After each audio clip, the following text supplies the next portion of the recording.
Since 1990, we have spent millions of euros and tens of thousands of research hours to find scientific answers to life's most important and challenging questions. What makes us happy? What makes us healthy? How can we heal from physical and mental disease? How can we heal emotionally and sexually so we can be happy in our relationships? How can we develop our talents and be of value to the world? We have interviewed more than 15,000 people and asked more than 4,000 different questions. After 20 years of intensive research, we are beginning to find the answers we have been looking for so long. We have already presented these answers in 250 research papers and about 30 books. Now we bring it all to you.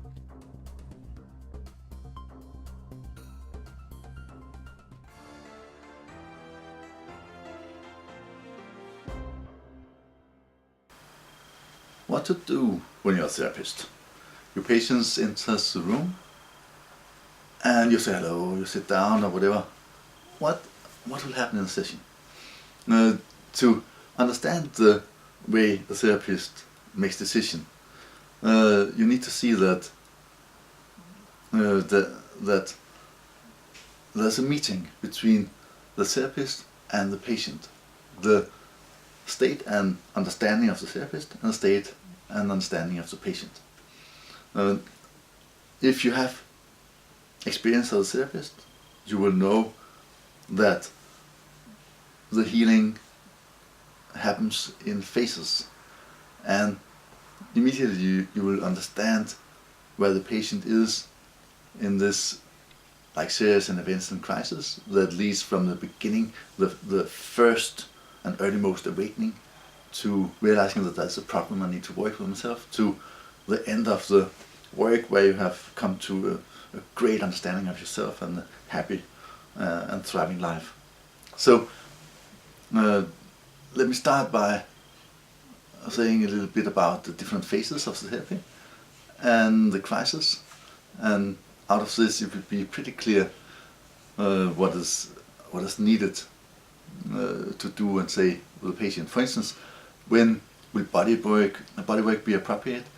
When I have to be sweet and supportive to a patient? When I have to be rough and bad and say the evil truth to the patient? There's this kind of dynamic interaction. Where do you come from? How can you be a good therapist using all your tools, all your abilities, all your talents appropriately and timely? So the first that happens for a patient that wants to heal is what we call a philosophical opening phase. Suddenly you start asking questions you have never asked before, like who am I? What is this life about? What are my talents? What am I supposed to do in the world? What is this life about? What's the meaning of this world? All these big existential questions, they appear suddenly in your consciousness, and you feel that it's important to get good answers, but you also realize that you cannot answer them. They are riddles. It's a mystery what's really is happening. So what you can do is that you can go to somebody to help you, like a therapist, like myself or my colleagues in the research clinic, or any other helper or therapist, doctor, psychiatrist, even a friend, philosopher. You just go there with your questions and say, I do not understand this. And it can be on the very practical scale. I don't understand why I'm always getting angry when I meet my mother, for instance. It can be very practical. Or why I'm always crying when I have sex, or whatever it is. But you have these questions, or it could be bigger questions, like I feel like an alien. I do not love my wife and my kids. I hate my work, and I have low back pain all the time. You know, something is wrong in this life. I don't understand what it is about.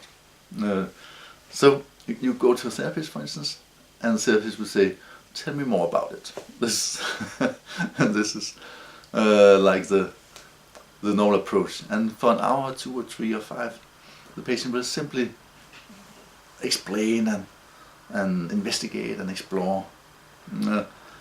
And if the therapy goes well, then there will be a crisis. There will be a kind of breakdown of the personality, a realization that the one I am is in a way fake. I'm not myself. I pretend to be somebody I'm not. I have a facade and I have a core, something more true, something truer, more genuine, more wonderful inside, which I'm not expressing. So this is what we call a psychotic crisis. Not that you're getting really psychotic crazy, but it feels crazy. You're not yourself.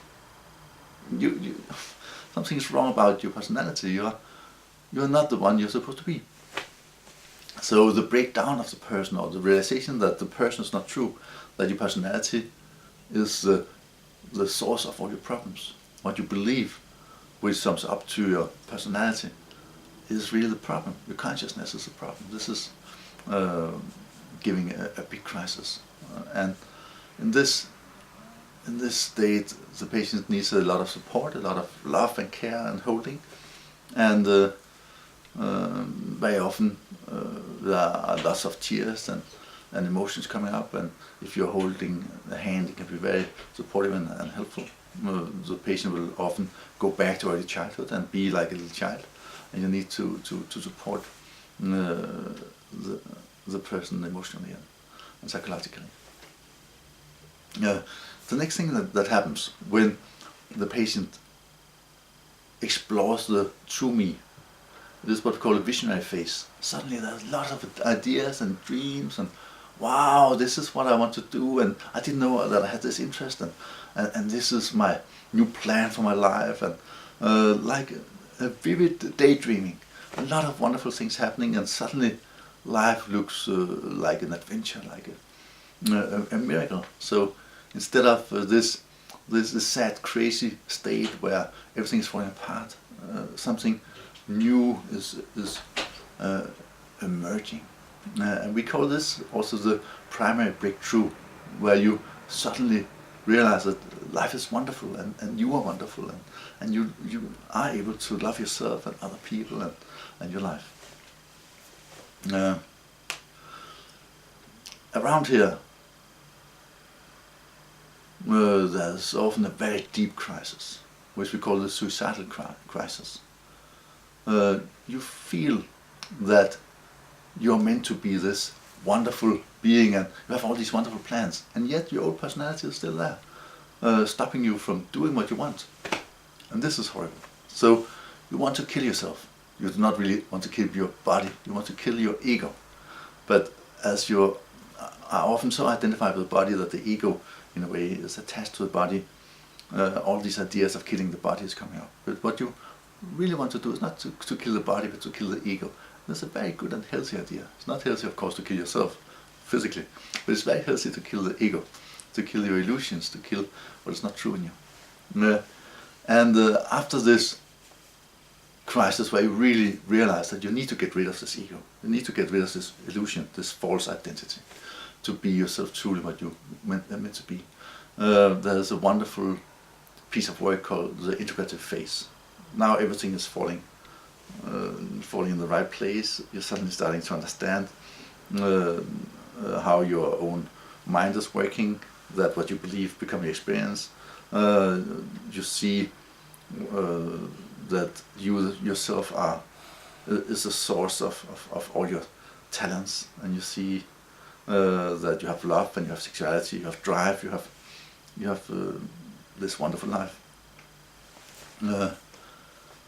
So in this phase you come to a new level of philosophical understanding. We call this philosophical integration. You understand suddenly that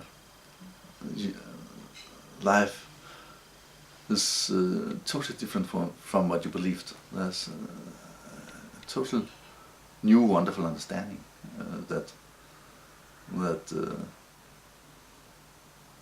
emerges from this. And we call this the secondary breakthrough, when you finally get it. You understand who you are, what life is about, why you're here, And with this new identity, with your establishment in your new identity, you conquer the world. We call this re-entry. You're going into the world again, stepping into your family, into your work life, into your social life, the life of interest and wonders. Very often you will leave your old wife or husband, and you'll leave your work, and you'll even move from your house and to another city, and you change your interest. Everything changes dramatically in this phase often, because what you have been was what you were raised to be, not what is truly in accordance with your own nature, so to speak. And for a long time after, there's this readjustment of everything, practical, and all these relationships, all these new values is shaping a completely new life.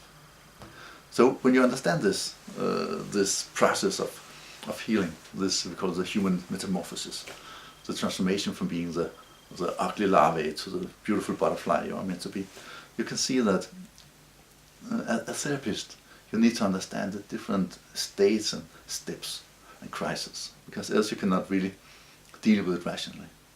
So you have your understanding, your knowledge of what is necessary, and then you're meeting your patient and you're trying to take your patient carefully and thoroughly and slowly through each of these dramatic crises and transformations.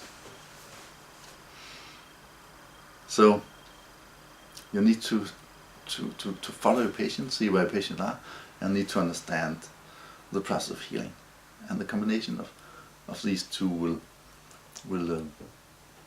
guide your therapeutic decision making.